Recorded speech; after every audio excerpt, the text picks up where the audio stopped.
नमस्कार। अब हम लोग इलेक्ट्रोकेमिस्ट्री के इस नए सेक्शन में बात करेंगे इलेक्ट्रोलाइटिक और इलेक्ट्रोकेमिकल सेल के बीच में डिफरेंसेस को, और हम ये जानने की कोशिश करेंगे क्या कुछ ऐसी कंडीशंस हो सकती हैं जिसमें इलेक्ट्रोकेमिकल सेल को इलेक्ट्रोलाइटिक सेल के जैसा ट्रीट कराया जा सकता है। इस तरीके की जब बात सामने आती है तो हम चार्जिंग के बारे में सोचने लगते हैं। मेरे इस बात के कहने का मतलब क्या है, इस चीज को अब हम इस सेक्शन में देखेंगे जहां पर हम चार्जिंग ऑफ बैटरी का कॉन्सेप्ट लेकर के आएंगे। और जब इस चैप्टर के लास्ट में हम जाते हैं, इस यूनिट के लास्ट में आप प्राइमरी सेल और सेकेंडरी सेल के बारे में पढ़ते हैं। सेकेंडरी सेल या रिचार्जेबल सेल या रिचार्जेबल बैटरी का जो कॉन्सेप्ट है वो इसी सेक्शन से हम सीखने का मौका पाएंगे। तो चलते हैं स्लाइड की ओर, और स्लाइड्स पर हम देखेंगे यहाँ डैनियल सेल या गैल्वेनी सेल या वोल्टाइक सेल अगर एक्सटर्नल अपोजिंग पोटेंशियल के लेवल पर काम करता है, अगर कोई एक्सटर्नल बैटरी किसी इलेक्ट्रोकेमिकल सेल से जोड़ दी जाए, ऐसे कंडीशन में इलेक्ट्रोकेमिकल सेल का बिहेवियर कैसा होगा उस चीज को हम समझने की। तो यहां पर हमारे दिमाग में एक क्वेश्चन आता है, क्या होगा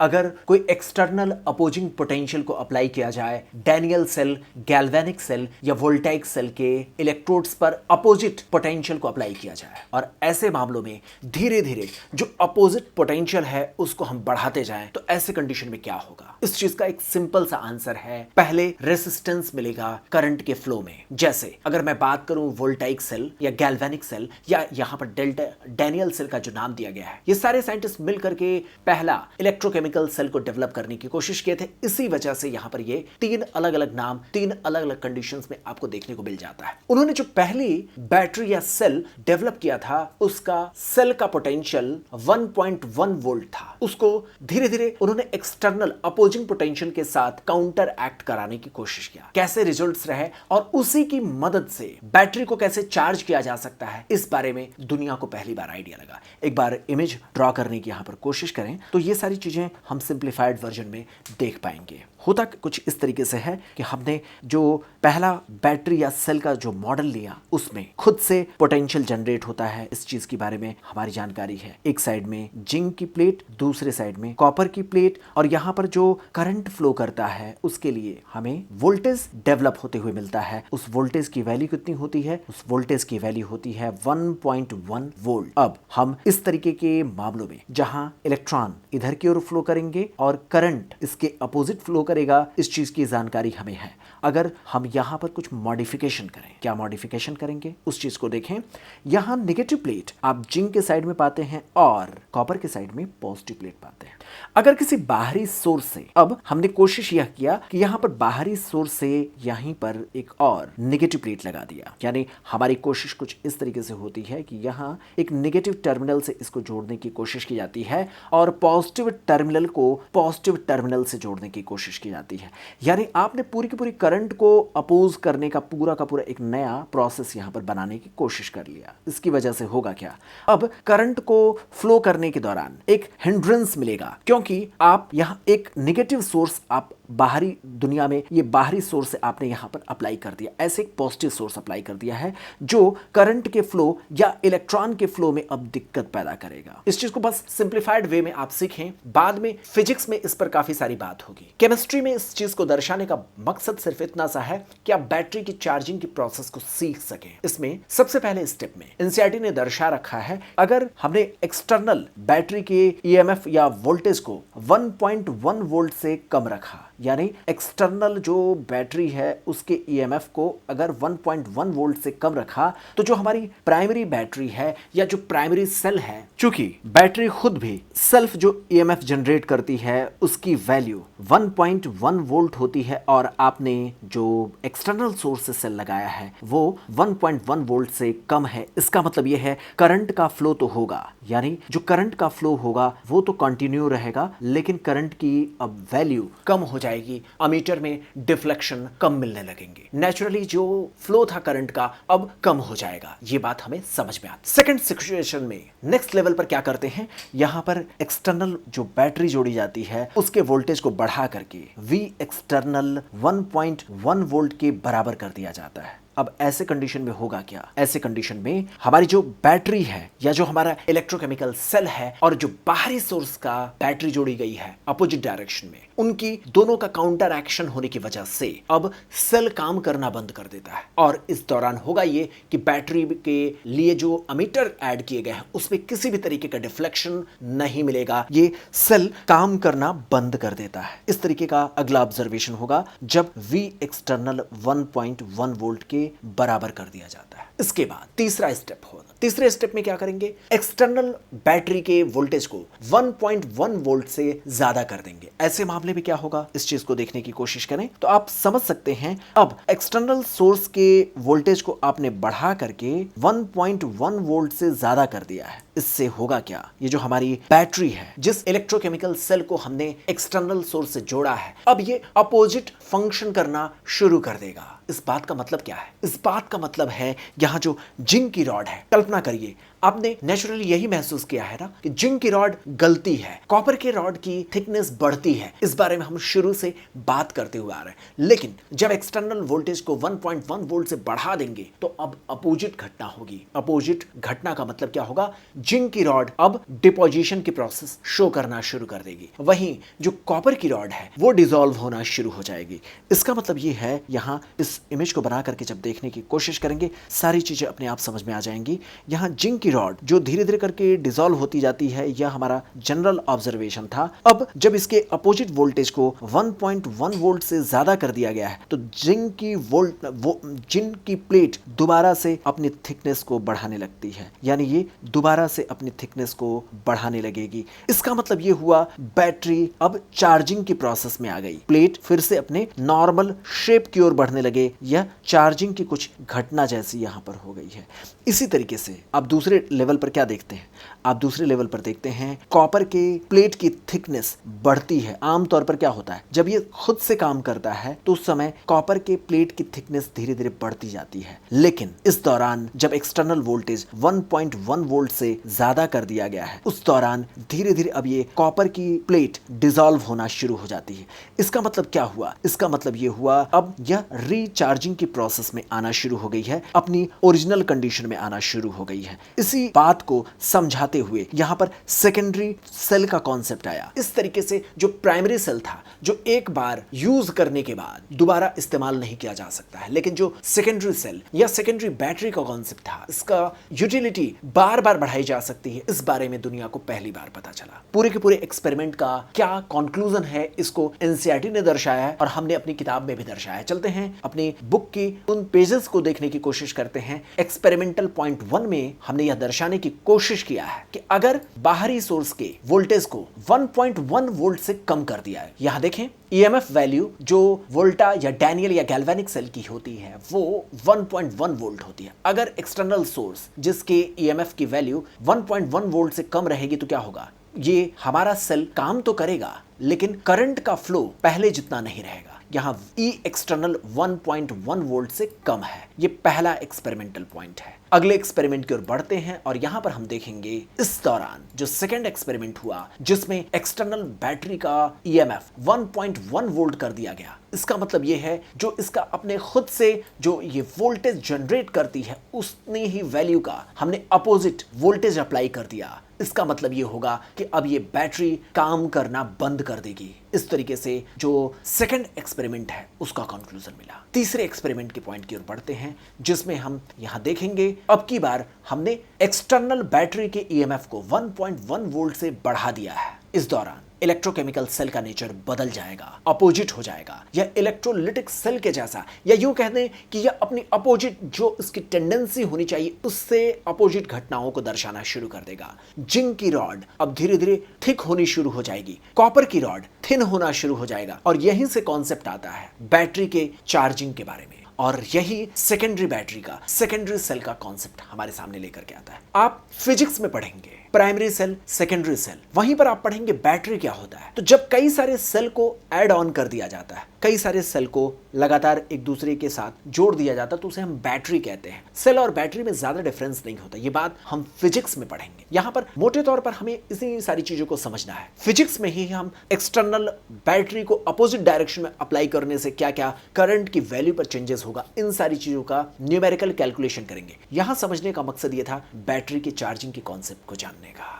हमारे सामने टारगेट आता है कि गैल्वेनिक सेल को किस तरीके से रिप्रेजेंट किया जा सकता है। पूरा का पूरा एक फार्मूलेशन बनाने का एक पैटर्न लिया गया है और उसी के बारे में हम बात करेंगे। चलते हैं स्लाइड की ओर और यहां पर देखने की कोशिश करेंगे। स्लाइड पर अगले लेवल पर इन्हीं सारी चीजों को दर्शाया गया है। जिंक ऑब्लिक Zn2+ आयन, इस चीज को यहां पर आप देख पा रहे हैं। यह दर्शा क्या रहा है एक बार देखें तो पहले स्टेप पर समझने की कोशिश करेंगे। जो इवेंट्स स्टेप नंबर 1 पर होती हैं वो क्या दर्शाती हैं? वो दर्शाती हैं प्रीवियस इवेंट्स के बारे में। सबसे पहले जिंक एटम रॉड पर होता है, इस चीज के बारे में इनिशियल इवेंट्स के रूप में दर्शाते हैं और इलेक्ट्रोड्स पर वह जिंक एटम के रूप में था, यह बात हमें पता चल जाती है। अगले स्टेप पर जब यह सोल्यूशन में जाता है तो जिंक आयन के रूप में जाता है। यह पिछले लेक्चर में बात हो चुकी है। स्लाइड पर देखें तो हम उसी चीज को समझ पाएंगे। अगले स्टेप में होता क्या है? ये सोल्यूशन में जाता है, ऑक्सीडाइज होता है, डिसॉल्व होता है। ये नेक्स्ट स्टेप की घटना होती है जिसमें ऑक्सीडेशन होता है। जिंक की रॉड जहां ऑक्सीडेशन होती है उसे एनोड की प्लेट कही जाती है। तो एनोड के लेवल पर कौन सा रिएक्शन होता है? ऑक्सीडेशन का रिएक्शन होता है। ये बात हम पहले ही बात कर चुके हैं। इसमें जो ऑब्लिक का साइन दर्शाया गया है ये फेज की बाउंड्री को दर्शाया है। घटना से पहले क्या हुआ, घटना के बाद क्या हुआ है, उसके कन्वर्शन के बारे में बताता है। किस तरीके से इसमें चेंजेस हो रहे हैं उस चीज को Zn/Zn2+ आयन के रूप में दर्शाया गया। ये एक फेज बाउंड्री को हम ऑब्लिक लाइन के द्वारा दर्शाने की कोशिश करते हैं। तो ये एनोड हाफ सेल का, ऑक्सीडेशन हाफ सेल को दर्शाने का एक बेहतर तरीका इस तरीके से डेवलप किया गया। अगले लेवल पर हम कॉपर के बारे में सोच सकते हैं। वहां पर क्या होता है? कॉपर आयन पहले होते हैं जो सोल्यूशन में होते हैं और वो प्लेट पर जाकर के न्यूट्रलाइज होते हैं। इस तरीके के इवेंट्स के बारे में आपको जानकारी है। तो सबसे पहले क्या हुआ? वह सोल्यूशन में गया। स्लाइड की ओर बढ़ेंगे, देखें इसी चीज को। पहले पॉइंट में कॉपर आयन सोल्यूशन में होते हैं और यह सबसे पहली घटना थी। जब रिएक्शन शुरू होता है तो ये जाकर के डिपॉजिट होते हैं, रिड्यूस होते हैं, रिड्यूस होकर के न्यूट्रलाइज होते हैं और रिडक्शन की जहां घटना होती है उसे कैथोड हाफ सेल कहते हैं। यहां पर भी ऑब्लिक साइन के रूप में दर्शाया जाता है जिसे हम कैथोड हाफ सेल के रूप में यहां पर देख पा रहे हैं। इस तरीके से फेज की बाउंड्री दर्शाई गई। शुरुआती घटना, बाद की घटनाओं के बारे में हमें एक जानकारी मिल जाती है। तो इन सारी चीजों को जिसको स्लाइड पर हम लोगों ने डिस्कस किया उसको एक बार ड्रॉ करके देखने की कोशिश करते हैं। आप जानते हैं इन सारी चीजों को। सबसे पहले क्या हुआ? आपने देखा जिंक, इनिशियल कंडीशन यही थी, ये सोल्यूशन में गया और Zn2+ आयन के रूप में डिसॉल्व हो गया। ये पहली घटना हमने यहां पर देखा। इसके अपोजिट जो दूसरी घटना हमने देखा था वो क्या देखा था? कॉपर आयन सोल्यूशन में था, वो प्लेट पर जाकर के डिपॉजिट हो गया। इस बारे में हमें पता चलता है ये न्यूट्रल हो गया। इस चीज को मैं 0 से यहां पर दर्शाने की कोशिश कर रहा हूं। 2+ आयन से ये न्यूट्रल हो गया है। दो अपोजिट घटनाएं। इसको दर्शाने के लिए ऑब्लिक का साइन लेकर के हमने सिंपल रिप्रेजेंटेशन के द्वारा इसको समझाने की कोशिश किया। अब सवाल आता है कि हाइड्रोजन के इलेक्ट्रोड को अगर बनाया जाए और हाइड्रोजन का इलेक्ट्रोड कैसे बनेगा और अगर वो ऑक्सीडेशन करे या रिडक्शन करेगा तो उसको कैसे रिप्रेजेंट करेंगे। इसके लिए अगले स्लाइड पर बढ़ेंगे और यहां पर देखने की कोशिश करेंगे अगर हाइड्रोजन का इलेक्ट्रोड बनाया जाए उस दौरान कौन सी घटनाएं होंगी। यहां पर देखें, सबसे पहले यही दर्शाने की कोशिश किया गया है कि हाइड्रोजन का इलेक्ट्रोड अगर एनोड हाफ सेल के रूप में काम करता है तो कैसे काम करेगा। वो ऑक्सीडाइज होने की कोशिश करेगा। घटना से पहले हाइड्रोजन गैस इस तरीके से होगी और जब ये सोल्यूशन में जाएगा तो H+ आयन के रूप में जाएगा। अब आप सोच रहे होंगे ये कैसे बनता है, हाइड्रोजन के इलेक्ट्रोड कैसे बनाए जाते हैं। इसके बारे में अभी हम थोड़ी देर में डिस्कस करेंगे। सिर्फ आप इस बात पर फोकस करें, पहले हाइड्रोजन यहां पर न्यूट्रल था। स्लाइड की ओर देखें, हाइड्रोजन क्या था? पहले न्यूट्रल था, H+ आयन के रूप में सोल्यूशन में जाता है। यहां पर इस चीज को हमारी किताब में दर्शाया गया है। हाइड्रोजन गैस एड्सॉर्ब होता है प्लैटिनम पर, पहले ये हाइड्रोजन गैस के रूप में होता है और थोड़ी देर बाद यह अगर ऑक्सीडाइज हुआ, कैटायन के रूप में बदला तो सोल्यूशन में जाकर के डिसॉल्व हो जाता है। ये पहला इसकी पॉसिबिलिटी है। दूसरी पॉसिबिलिटी क्या है? दूसरी पॉसिबिलिटी ये हो सकती है कि ये रिड्यूस हो। अगर ये रिड्यूस होगा तो अपोजिट इवेंट हो जिसमें H+ आयन सोल्यूशन में होगा, वो प्लैटिनम के इलेक्ट्रोड पर जाकर के जहां हाइड्रोजन गैस एड्सॉर्ब होता है वहां पर जाकर के न्यूट्रलाइज होने की कोशिश करेगा। इस चीज को स्टेप नंबर 2 में दर्शाने की कोशिश की गई है। तो आप देखें शुरुआती घटना क्या हुआ? ये आयंस के रूप में सोल्यूशन में पड़ा रहा और उसके बाद ये रिड्यूस होता है और अपने इलेक्ट्रोड्स पर जाकर के डिपॉजिट होता जाता है। हाइड्रोजन गैस इस दौरान रिलीज होती है। ये दूसरी घटना है जिसमें कैथोड हाफ सेल के रूप में अगर हाइड्रोजन इलेक्ट्रोड का फंक्शन रहा तो इस चीज को समझा जा सकता है। ये hydrogen electrode cathode half cell या एनोड हाफ सेल के रूप में काम कर सकते हैं। एक तरीके से हमने देखा। अब सवाल यह आता है कि सॉल्ट ब्रिज को कैसे रिप्रेजेंट करेंगे और ओवरऑल कंप्लीट जो प्रोसेस होती है उसको कैसे दर्शाएंगे। तो चलते हैं, जो हमने ड्रॉ किया है उसी लेवल पर इस चीज को समझने की कोशिश करते हैं। यहां पर देखें, हम सॉल्ट ब्रिज को यहां दर्शाते हैं और इस पूरे के पूरे रिप्रेजेंटेशन को कंप्लीट सेल के रिप्रेजेंटेशन के लेवल पर अब बात करने की कोशिश में हम यहां आगे बढ़ेंगे। अब देखिए, करंट का फ्लो भी अब हमें समझ में आ गया, करंट इधर की ओर फ्लो करती है, सारी चीजें हमारी जानकारी में है। पूरे के पूरे इवेंट्स को सिंप्लीफाइड वे में अगर दर्शाना है तो चलते हैं उस लेवल पर बात करेंगे। और यहां पर देखिए, जिंक के इलेक्ट्रोड के लेवल पर क्या रिप्रेजेंटेशन हम लोगों ने पाया, एक बार ड्रॉ करिए और खुद से इसको प्रैक्टिस करिए। जिंक ऑब्लिक Zn2+ होता है, आप इस तरीके से सोच सकते हैं। इसके बाद जो सॉल्ट ब्रिज होता है उसको दर्शाने की कोशिश की जाती है डबल वर्टिकल लाइन से या डबल ऑब्लिक लाइन से। इसके बाद कॉपर होती है, कॉपर के इलेक्ट्रोड्स पर होने वाले इवेंट्स होती हैं, उनको दर्शाने की कोशिश की जाती है। कॉपर पहले कैटायन के रूप में होता है, उसके बाद वह न्यूट्रलाइज हो जाता है। इसमें सिंपल सा एक कन्वेंशन यूज किया गया है। सबसे पहले हम ऑक्सीडेशन की होने वाली घटनाओं को रिप्रेजेंट करते हैं, उसके बाद रिडक्शन की होने वाली घटनाओं को रिप्रेजेंट करते हैं। इस दौरान इंटरफेस को दर्शाने के लिए एक ऑब्लिक लाइन की मदद ली जाती है। इस तरीके से पूरा का पूरा सेल का रिप्रेजेंटेशन हमारे सामने आ जाता है। चलते हैं स्लाइड की ओर बढ़ेंगे और उसी चीज को देखने की कोशिश करेंगे, किस तरीके से सॉल्ट ब्रिज को रिप्रेजेंट किया जाएगा और कंप्लीट सेल के इलेक्ट्रिकल कांटेक्ट को कैसे समझा जा सकता है। तो इलेक्ट्रिकल कांटेक्ट दोनों हाफ सेल के बीच में सॉल्ट ब्रिज की मदद से यहां डेवलप किया गया है और सॉल्ट ब्रिज दोनों सॉल्यूशन के बीच में डबल वर्टिकल लाइन के द्वारा दर्शाए जाते हैं। ये बात हमारी जानकारी में है और यही चीज मैंने आपको दिखाया। जिंक ऑब्लिक Zn2+ और उसके बाद double vertical line copper 2+ copper के रूप में कन्वर्ट हो जाता है। इस तरीके का रिप्रेजेंटेशन हमारे सामने आता है। अब हम कुछ टिपिकल हाफ सेल के बारे में स्टडी करने की कोशिश करेंगे, कुछ ऐसे कंडीशंस के बारे में देखने की कोशिश करेंगे जिसकी मदद से अगर हमें कोई हाफ सेल डेवलप करना पड़ा तो कैसे बनाया जा सकता है उसके बारे में सोचेंगे। हमारी बात के डिस्कशन का आगे डायरेक्शन क्या है उसको एक लिंक बनाने की कोशिश कर। इससे पहले हम लोगों ने क्या बात की, देखा हमने देखा कि कुछ स्पॉन्टेनियस रिएक्शन होते हैं। उन स्पॉन्टेनियस रिएक्शन के ऑब्जर्वेशन के साथ हमने देखा हीट एनर्जी को इलेक्ट्रिकल एनर्जी में कन्वर्ट किया जा सकता है। इतनी बात जब हमें समझ में आ गई हीट एनर्जी इलेक्ट्रिकल एनर्जी में, तो अब यह सोचा जाने लगा कितना ज्यादा से ज्यादा इलेक्ट्रिकल एनर्जी हम प्रोड्यूस करा सकते हैं। दूसरी बात यह है वो कौन कौन से कॉम्बिनेशन हो सकते हैं जिसकी मदद से हम सेल को डेवलप कर सकते हैं और ज्यादा से ज्यादा वोल्टेज डेवलप कर पाएंगे। मैंने आपको बताया ना, वोल्टेज क्या करता है, इलेक्ट्रॉन के लेवल के डिफरेंसेस के बारे में बताता है। तो यह देखने की कोशिश की गई कौन सी सेल या कौन सी बैटरी, कौन सा इलेक्ट्रोकेमिकल सेल, ये सारे टर्म्स एक ही जैसे हैं, तो किसमें ज्यादा से ज्यादा हमें एफिशिएंसी मिलेगी इलेक्ट्रिकल एनर्जी को जनरेट करने की। उन सारी चीजों के बारे में बात करने के लिए जरूरी है कि हम हाफ सेल कैसे डेवलप होता है उसके बारे में जानें। उसीलिए हम यहां पर स्लाइड पर देखें और यहां पर हम कुछ टिपिकल इलेक्ट्रोड्स या हाफ सेल के बारे में स्टडी करने की यहां पर कोशिश करेंगे। इस पूरी घटनाओं के दौरान हम लोग दो चीजों का फोकस करेंगे, एक तो ये सॉल्यूशन में आयन क्या है और इलेक्ट्रोड पर उसकी कंडीशन कैसी है, यानी मेटल और मेटल आयन के बीच का इंटरेक्शन कैसा है, उसी चीज को ध्यान में रखते हुए हम हाफ सेल की कल्पना करेंगे। बढ़ते हैं स्लाइड पर और यहां देखने की कोशिश करते हैं किस तरीके से मेटल आयन इलेक्ट्रोड्स के बीच में इंटरेक्शन को हम रिप्रेजेंट करते हैं। यहां पर ध्यान रहे, कैथोड होगा तो कैसे रिप्रेजेंट करना है, एनोड होगा तो कैसे रिप्रेजेंटेशन हमारा होना चाहिए, इस चीज पर हमारा फोकस बहुत अच्छे तरीके से होना चाहिए। बढ़ते हैं स्लाइड की ओर। स्लाइड पर देखें तो मेटल आयन इलेक्ट्रोड जिसमें मेटल की रॉड को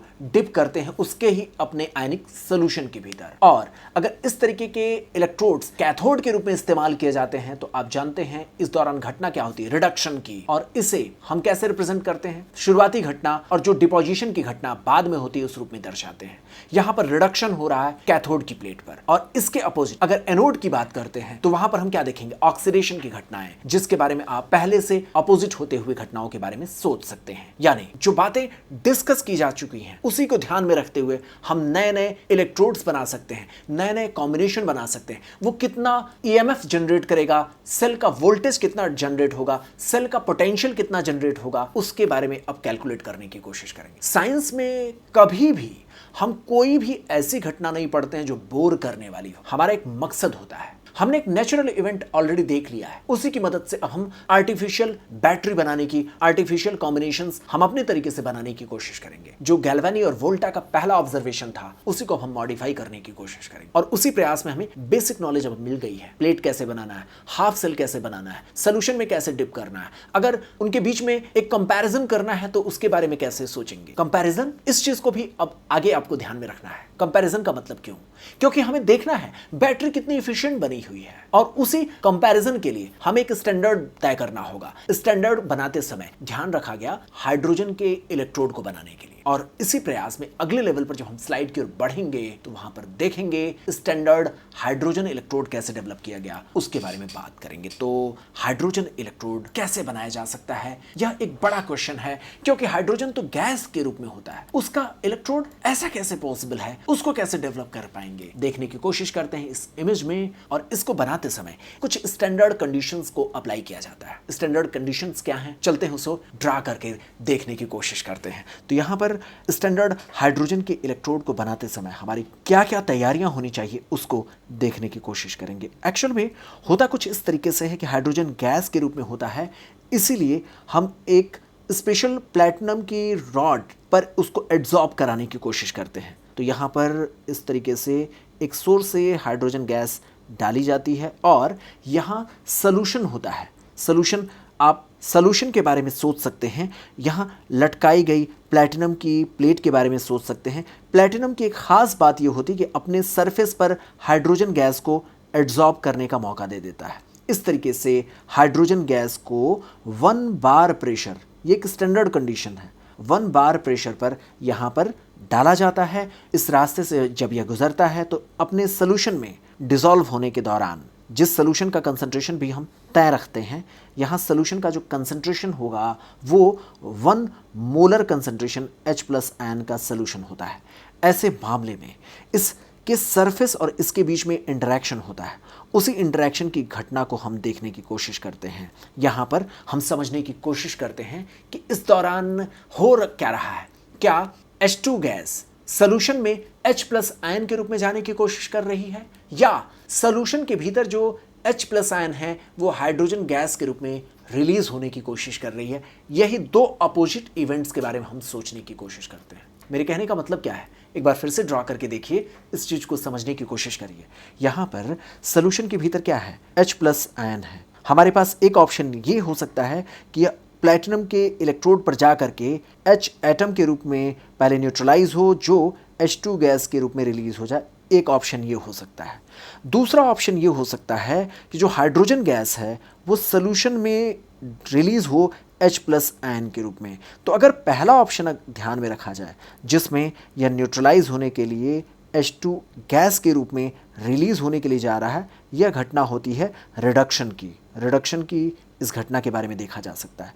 दूसरी घटना जिसमें यह H+ आयन के रूप में सॉल्यूशन में आता है, यह घटना ऑक्सीडेशन की होती है। इस घटना में हमने क्या देखा, ऑक्सीडेशन होते हुए दो अपोजिट इवेंट्स हाइड्रोजन के इलेक्ट्रोड्स के लेवल पर हो सकता है और हाइड्रोजन के इस तरीके के सेटअप को स्टैंडर्ड हाइड्रोजन इलेक्ट्रोड्स के रूप में देखा गया, जिसमें प्रेशर जो हम अप्लाई करते हैं वो 1 बार प्रेशर पर हाइड्रोजन गैस को भेजा जाता है। सॉल्यूशन का कंसंट्रेशन 1 मोलर H+ आयन का रखा जाता है। इसके अलावा जो एक्सपेरिमेंटल कंडीशन होती है वो 298 केल्विन के टेम्परेचर पर ये पूरी की पूरी एक्सपेरिमेंटल सेटअप को किया जाता है। हाइड्रोजन क्यों एक रेफरेंस इलेक्ट्रोड के रूप में आगे इस्तेमाल किया जाएगा उसको भी थोड़ा समझना जरूरी है। एक्चुअल में क्या है, हमने आपसे पहले ही वादा किया कि जो सेल हमने बनाया उसको धीरे धीरे एडवांस करते हुए जाना है और एडवांस करते समय कितना एडवांस हो रहा है उसको चेक करने के लिए, जैसे मैं आपसे कहूं कि आप कितने बेहतर हैं या कौन कितना बेहतर, उसके लिए एक स्टैंडर्ड सेट करना होगा। उस स्टैंडर्ड से कितना ऊपर है कोई, उस स्टैंडर्ड से कोई कितना नीचे है, उस तरीके से एक कंपैरिजन के लिए हमें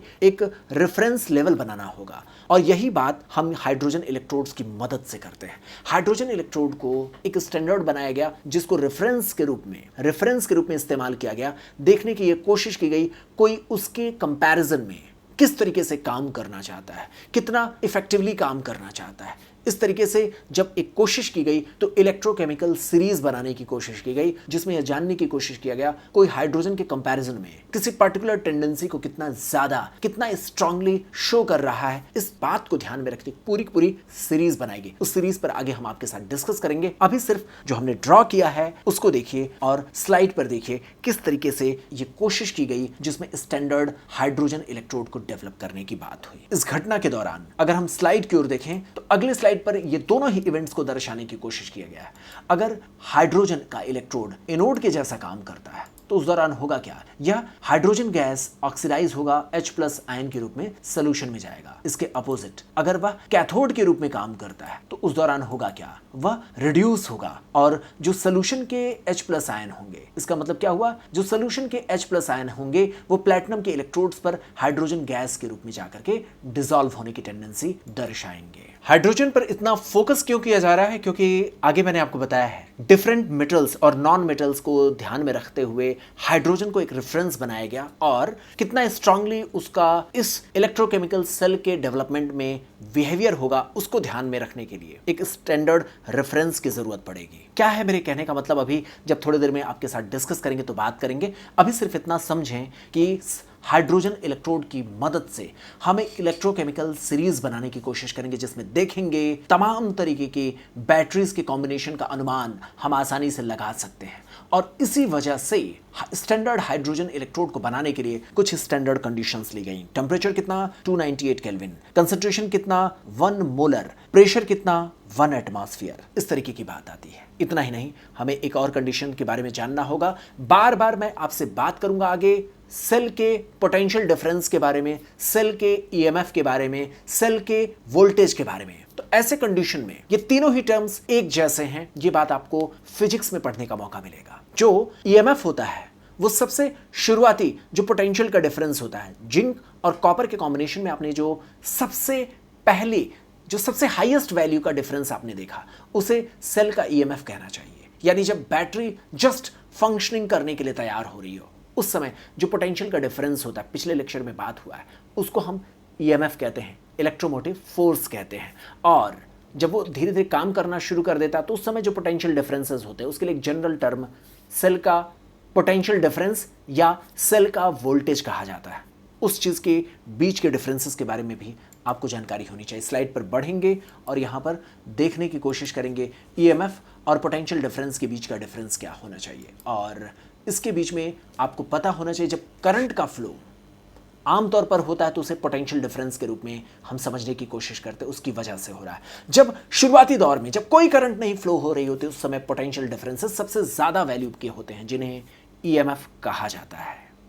इसके बाद हमारे सामने कुछ नॉन मेटल्स के बारे में भी सोचने का एक आइडिया आता है। अब तक हम लोगों ने क्या देखा, मेटल्स के बारे में बात किया, चाहे जिंक की बात हो चाहे कॉपर की बात हो। इसी तरीके से हम नॉन मेटल्स के बारे में सोच सकते हैं। यहां पर एक चीज और ध्यान में रखिएगा, एक्चुअल में क्या है, हमारे लिए जिस तरीके का एक बायोलॉजी में टर्म कहा जा सकता है वही चीज यहाँ केमिस्ट्री में भी देखने को मिल रहा है। जैसे मैं आपसे कहूं कोई मेल इसलिए होता है, कोई फीमेल होती है इस वजह से क्योंकि उसके हार्मोनल इफेक्ट्स रिस्पेक्टिव वैल्यू में ज्यादा होते हैं। इस बात को समझें, मैं मेल इसलिए हूं क्योंकि टेस्टोस्टेरोन का लेवल मेरे भीतर ज्यादा है एस्ट्रोजन के कंपैरिजन में। ऐसा नहीं मेरी बॉडी में एस्ट्रोजन नहीं हो सकता है, रिलेटिवली टेस्टोस्टेरोन ज्यादा है। फीमेल में क्या होगा, एस्ट्रोजन हार्मोन ज्यादा होते हैं, टेस्टोस्टेरोन रिलेटिवली कम होते हैं, इसलिए वो फीमेल की आइडेंटिटी रखती हैं। उनमें भी टेस्टोस्टेरोन होता है लेकिन रिलेटिवली कम होता है। इसी तरीके से कोई मेटल है तो मेटेलिक बिहेवियर दर्शाता है, लेकिन अगर दो मेटल हैं और उनके बीच में कंपैरिजन करना हो, जैसे अगर मैं आपसे कहूं एसिटिक एसिड हो और वहीं पर आपके सामने HCl दे दिया जाए, दो चीजें हैं और उसके बीच में आपको तय करना हो कौन एसिड है कौन बेस है, इस चीज को थोड़ा सा ध्यान में रखेंगे, यहां ड्रॉ करने की कोशिश करें तो आप बेहतर तरीके से समझ पाएंगे मैं आपको कहना क्या चाहता हूं। और बहुत सारी सिंप्लीफाइड वेज में आप बहुत सारी चीजों को समझ पाएंगे। HCl और एसिटिक एसिड है, मैं आपसे यहां पर कह रहा हूं इसमें एसिड कौन है, तो आप कहेंगे दोनों ही एसिड हैं, लेकिन मैं आपके सामने एक चॉइस रखूं इसमें एसिड कौन है, इन दोनों में से कोई एक एसिड कौन है, तो आप क्या आंसर देंगे। जैसे ब्राउनस्टेड के एसिड के कॉन्सेप्ट के अनुसार जो H+ आयन को रिलीज करता है वो एसिड होता है, आप जानते हैं, और जो H+ आयन को एक्सेप्ट करता है वो बेस होता है। अगर इस कॉम्बिनेशन में देखा जाए दोनों में रिलेटिवली HCl ज्यादा एसिडिक नेचर का होता है, इसलिए यह H+ आयन को रिलीज करेगा और एसिटिक एसिड की मजबूरी होगी इस H+ आयन को एक्सेप्ट करने की। इसका मतलब यह हुआ कि दोनों में से एक को चुनना हो कौन ज्यादा एसिडिक है तो HCl ज्यादा एसिडिक नेचर का होगा। एसिटिक एसिड यहां पर एल्कलाइन या बेसिक नेचर का आपके सामने नजर आएगा। क्यों? क्योंकि यहां कंपैरेटिव स्टडी की गई है। इसी तरीके से मेटल के बारे में हम क्या बात करते हैं, मेटल की एक जनरल टेंडेंसी क्या होती है? मेटल की टेंडेंसी होती है कैटायन में बदलने की, जैसा आप जिंक के लेवल पर देख रहे हैं। आप इस चीज को ड्रॉ करके समझने की कोशिश करें।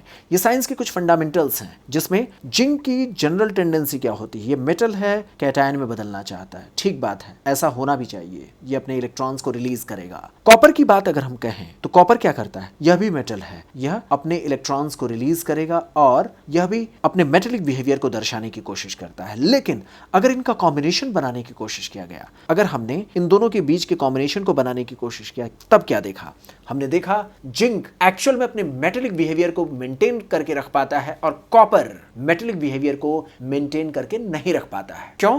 क्योंकि अगर दोनों में से किसी एक को चूज करना हो तो स्ट्रॉन्गर जो मेटेलिक बिहेवियर दर्शाएगा वही लीड करेगा। यहां पर ड्रॉ करते हुए आप देखें, आपने देखा भी पूरी की पूरी बैटरी बनाने के दौरान हुआ क्या, जिंक ने इलेक्ट्रॉन को रिलीज किया और खुद Zn2+ आयन के रूप में रिलीज हुआ और इससे जो रिलीज होने वाले इलेक्ट्रॉन्स थे उन इलेक्ट्रॉन्स को कॉपर आयन ने एक्सेप्ट करके खुद को न्यूट्रलाइज होने में ज्यादा इन्वॉल्व हुआ। तो इस तरीके से एक रिलेटिव टेंडेंसी के बारे में हमें अंदाजा लगा है जिसमें हम दो मेटल्स के साथ ये बात देख रहे हैं। लेकिन अगर इलेक्ट्रोड नॉन मेटल्स का बनाया जाए, नॉन मेटल्स की एक जनरल टेंडेंसी होती है, वो क्या करेंगे, वो निगेटिव आयंस में बदलने की टेंडेंसी रखते हैं। जैसे यहाँ पर कैटायन में बदलने की बात हमने कहा मेटल्स के लिए, वैसे नॉन मेटल्स क्या करते हैं, निगेटिव आयंस में बदलने की कोशिश करते हैं। और इसी प्रयास में अब हम नॉन मेटल के इलेक्ट्रोड्स कैसे बनेंगे उसके बारे में कंपैरिजन करने की कोशिश करेंगे। और इस चीज़ को समझें आप, जब कभी भी आप सेल बना रहे हैं, बैटरी बना रहे हैं, तो एक दूसरे के बीच में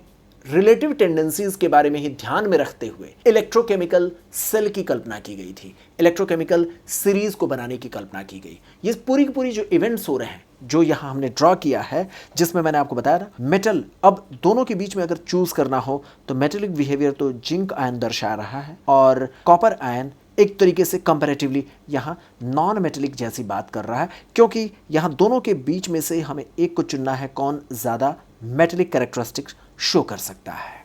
चलते हैं, बात करते हैं नॉन मेटल आयन के इलेक्ट्रोड्स की कल्पना करते हैं और ये किस तरीके से डेवलप किए जाते हैं और इनको रिप्रेजेंट कैसे किया जाएगा उसको लेकर के अगले डिस्कशन पर बढ़ेंगे। इसमें कुछ गैसियस ऑक्सीजन गैस और क्लोरीन के गैस के बारे में कल्पना करेंगे और इनका इलेक्ट्रोड कैसे बनाया जाएगा उसके बारे में सोचने की कोशिश करेंगे।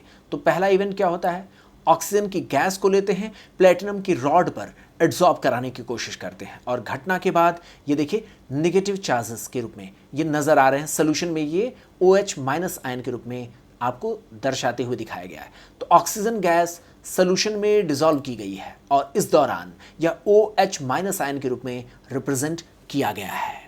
इसी तरीके से क्लोरीन गैस को प्लेटिनम के रॉड पर एड्सॉर्ब करा करके क्लोराइड आयन में बदलने की टेंडेंसी को देखी जा सकती है। जो इनऑर्गेनिक केमिस्ट्री का फंडामेंटल्स हैं वही यह बात यहां पर अप्लाई हो रहा है, आप देखें मेटल कैटायन में बदलने की कोशिश करता है, नॉन मेटल नेगेटिव आयन के रूप में बदलने की कोशिश करता है। लेकिन अगर दो मेटल्स को लेकर के आप बात करेंगे तो एक ही मेटल रह पाएगा, दूसरा कंपैरेटिवली नॉन मेटल वाले कैरेक्टरिस्टिक्स को शो करेगा। इस पूरी की पूरी टेंडेंसी का रिलेटिव स्ट्रेंथ कितना है उसी बात को ध्यान में रखते हुए इलेक्ट्रोकेमिकल सेल बनाई गई है। चलते हैं क्लोरीन के इलेक्ट्रोड्स कैसे बनाए जाएंगे उसके बारे में कल्पना करने की कोशिश करते हैं। यहां पर क्लोरीन की गैस लेंगे और वह क्लोराइड आयन में बदलेगा। पहला इवेंट क्या होगा, क्लोरीन गैस एड्सॉर्ब किया जाएगा प्लेटिनम की रॉड पर, यह शुरुआती घटना होगी और उसके बाद क्लोरीन गैस आयनाइज होकर के क्लोराइड आयन के रूप में सोल्यूशन में जाएगा इलेक्ट्रॉन को एक्सेप्ट करने के बाद ऐसी घटनाएं होंगी। तो हमने क्या देखा, हमने देखा रिलेटिव टेंडेंसी क्या होती है और जब कभी भी प्लेट्स और उनके सोल्यूशन के बीच की ये टेंडेंसी देखी जाती है तो हमारे सामने जिंक के इलेक्ट्रोड्स और कॉपर के इलेक्ट्रोड्स के लेवल पर हमने दो अलग अलग टेंडेंसी देखा। वो टेंडेंसी क्या थी, उसी चीज को ध्यान में रखेंगे और आगे चल करके इलेक्ट्रोकेमिकल सीरीज को बनाने की कोशिश करेंगे। चलते हैं नेक्स्ट स्लाइड पर और यहां पर देखेंगे टेंडेंसी नंबर 1, जिसमें जिंक ने क्या किया उसको एक बार फिर से समराइज करने की कोशिश करेंगे। इस इमेज में देखें तो यहां पर सबसे पहले क्या हुआ, जिंक के एटम ऑक्सीडाइज होकर के अपने इलेक्ट्रॉन्स को रिलीज करते हैं और इनके इलेक्ट्रॉन्स रॉड पर जाकर के डिपॉजिट होते हैं।